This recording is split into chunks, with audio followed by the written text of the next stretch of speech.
Hey guys, welcome to First Time Mom Mistakes. My name is Kathy, and today I wanted to make an episode about something that I had a really hard time finding an answer to back in the day when I was researching, which is how do you transition your baby from sleeping in a swing to sleeping in a crib, or perhaps a bassinet if you're going that route. Now, I know that sleeping in the swing to begin with is not recommended by the American Pediatric Association. I'm definitely aware of that. I don't think that any parent starts out wanting their baby to sleep in the swing, but in some cases it just ends up that way.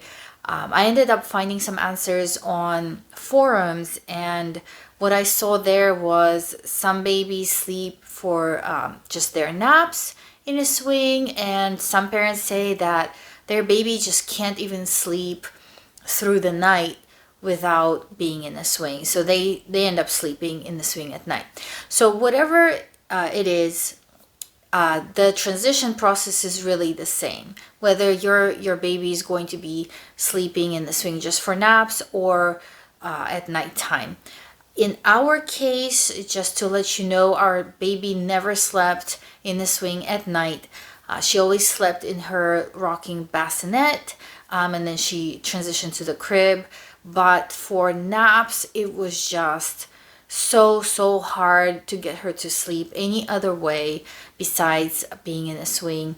And we started using it at about 3 months. It was kind of accidental. I found out that she was able to take longer naps that way. Otherwise, she would just wake up every 25 minutes or so, and that's it. She wouldn't go back to sleep. So she was not taking quality naps, and that's how we ended up in a swing. I'll link the swing that we had below. I don't even think it's on the market anymore, but just so you guys have an idea of what type of swing she was transitioning from.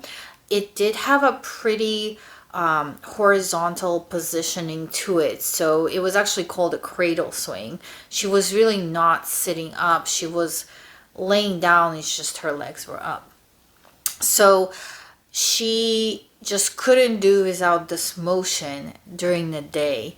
And around probably 8 months or so, she just was outgrowing the swing. We had no choice. We had to transition her. Now, you might be trying to transition your baby much earlier than that, and that's great, if you can do it.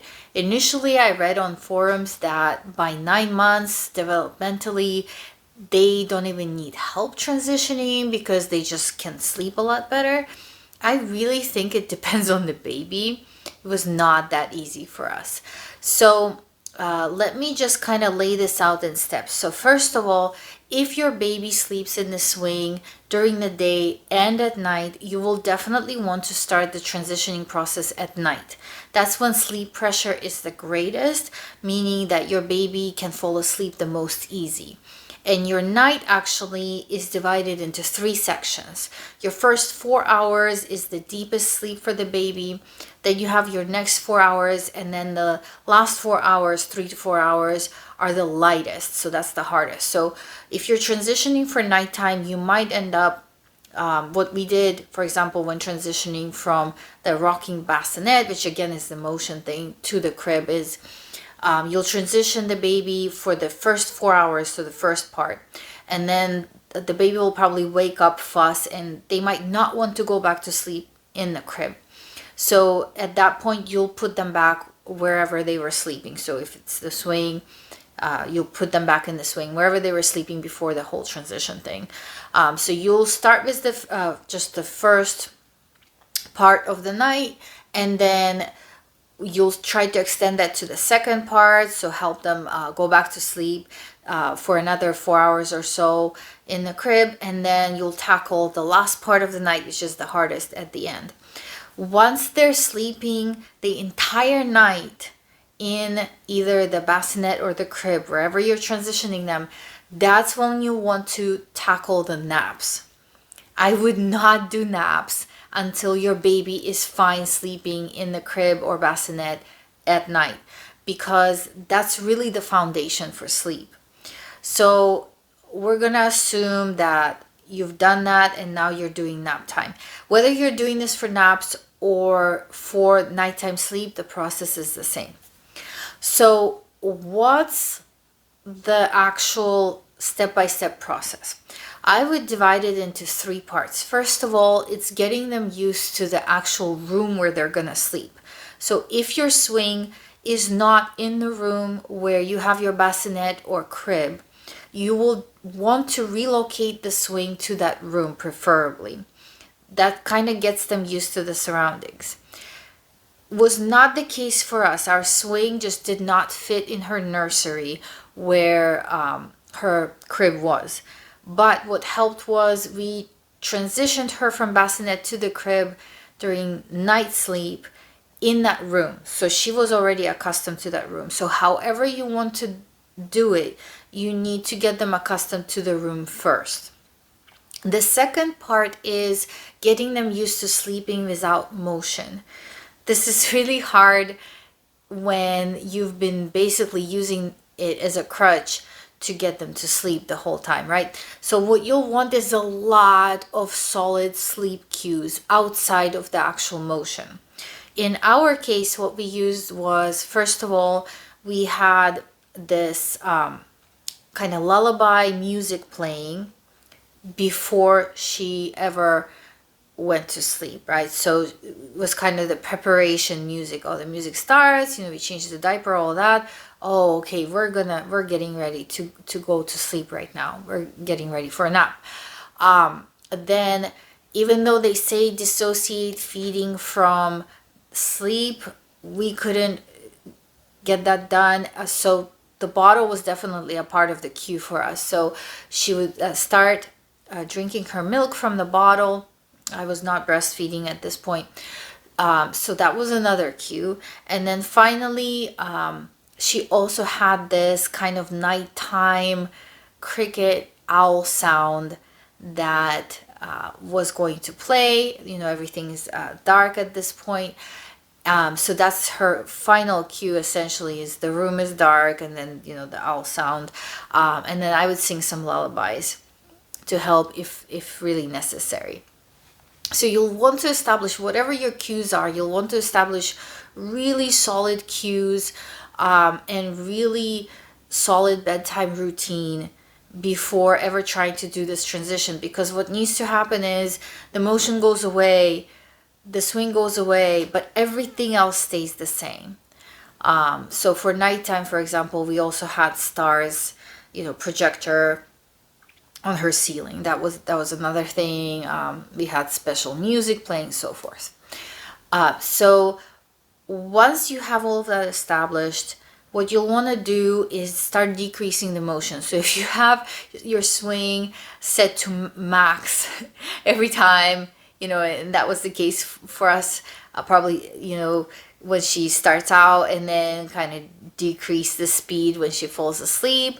So you'll want to start decreasing the speed at which you start rocking her to sleep every day. So, if maximum is 5, you go down to 4, 3, 2, 1. And essentially your goal is where the baby starts to fall asleep in the swing without the swing rocking at all. Now, did we get this accomplished? No. I got her down to the lowest speed. So it was still swinging just a little bit, and she would fall asleep just fine. And when I tried to stop it altogether, I felt like that was just uncomfortable in the swing. So we went from the lowest speed to transitioning to the crib. So the last part of the entire process is transitioning them to the crib now, or bassinet. Now, the way that I did this is basically 2 days of the baby really, really complaining very hard, crying, that she does not like her new environment. So I actually ended up using, because I could not fit the swing into the nursery where the crib was, I ended up using a travel crib, set it up right next to the swing, so everything's in the same room. And then I would go through the entire process of basically calming her down and getting her mentally ready to fall asleep in the swing with all the cues that I just mentioned. And then when she's about to fall asleep, or I can see like she's already passing out, basically, eyes closing, all that, I would then move her to the travel crib. Now, yes, she would complain very hard. I would leave, but babies get tired, and after about 10 minutes of complaint, she would go to sleep. After 2 days of this, I basically changed the entire process to calming her down, going through the entire pre-sleep routine in the swing, and then once she's nice and ready, calm and relaxed, I would take her to the other room, even though it's a trip, and then put her to bed in the crib. And this actually worked. So she first of all preferred the crib to the travel crib, so she was not complaining as hard. And she got used to this whole routine, and for many months following, we continued to use the swing as kind of just like this chair where she would sit while drinking her bottle, listening to, her little sleep music and calming herself down to go to bed. So that just ended up being our routine, and she never slept in the swing again. So that's my tidbit on how to transition your baby from swing to the crib. I hope it was helpful. A lot of it was based on my research and basically finding answers on forums. Could not find any useful videos on this topic whatsoever, which is why I wanted to make this video. And I hope that if you are trying to transition your baby from the swing to the crib or the bassinet, it goes fast and easy for you. Of course, the earlier you do it, the earlier the baby can get used to the new sleep style. But at the same time, babies do tend to develop in terms of their, connecting sleep cycles and their sleep habits. So sometimes, around after 6 months, around 7, 8 months can be easier. But sleeping in the swing is not recommended. So, might want to get it done as soon as possible. So that is it from me today. I hope you found this video useful. If you have any questions whatsoever, if I missed any information, please don't hesitate to ask, and I will see you again in the next video.